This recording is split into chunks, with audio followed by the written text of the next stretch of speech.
बिस्मिल्लाहिर्रहमानिर्रहीम। नादरीन जी दार कबो दे नाल असी फिर एक बारी हाज़र हाँ। तो नादरीन देखो गरीब लोग ने जिहड़े कित्थे झुंगियां च रह रहे ने, हालात वेखो कैसे ने। खान साहब देखो आवाम कितनी जलीलो ख्वार हो रही है। तुसी आप कित्थे महलों च रह रहे हो, कोई इन्हां बच्चों का भी कोई तरस करो। ये किस तरह जलीलो ख्वार सर्दी के नाल इतने परेशान ने। ए देखो ए बंदा बैठा है, इन्हां दी ओह बीवी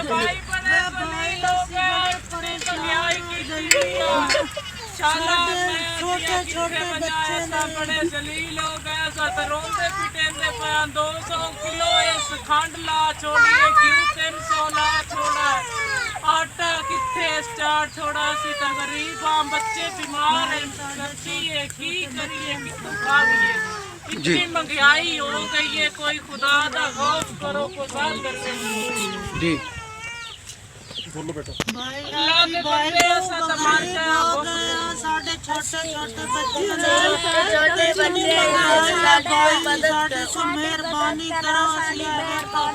कैसे हालात झुगियां बैठे हुए हैं भाई, साडे खाण नूं नहीं सन लभदा, साडी मदद करो जी मां।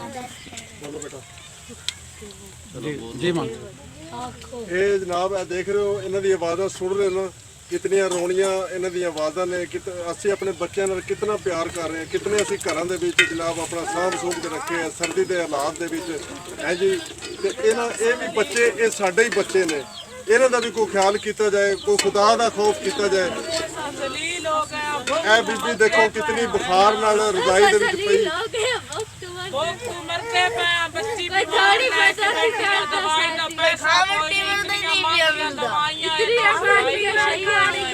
ना इन्हां कोल चीनी है, ना इन्हां कोल पत्ती है, ना इन्हां कोल आटा है जी। इन्हां कोल कोई शै भी नहीं है। ये बेचारे रोंदे कलंदे पे। ये जनाब हुक्मरानां नूं असीं ये बार बार कह रहे हैं, इन्हां दी बददुआ साडे सारे मुल्क नूं लै जाणी है सिरों पैरों।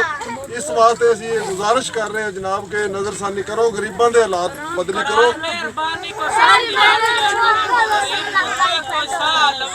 इन्हां नूं कम से कम तुसीं इतना के तहफ़्फ़ुज़ दो भी ये कम से कम कोई अपनी जगह इन्हां नूं दित्ती जाए। जिस तरह हुण गवर्नमेंट ने पॉलिसी बनाई है भी इतने मकान इतनियां कोठियां बना के देने ने, कोई इन्हां नूं 5 मरले जगह दिओ इन्हां नूं बना के, ते फिर जिसले ये ओहदे विच रहणगे ये ओहदा नाल नाल अपना किराया कटांदे रहणगे थोड़ा थोड़ा, लेकिन इन्हां नूं अपनी कोई जगह दित्ती जाए। ये साडे पाकिस्तानी भाई ने, इन्हां दे उत्ते कोई नज़रसानी करो, कोई मेहरबानी करो।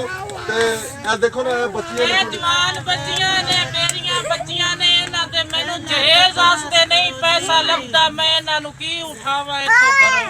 मेरा एक दुनिया कमाण वाला 2 बच्चे ने छोटे छोटे, ए बच्चियां मेरियां 3 हैं, मैं इन्हां नूं कित्थों इन्हां दा खर्चा पानी पूरा करा। नाज़रीन देखो बच्चे पैरों ते नंगे बैठे ने, छोटे छोटे बच्चे ने हैं जी।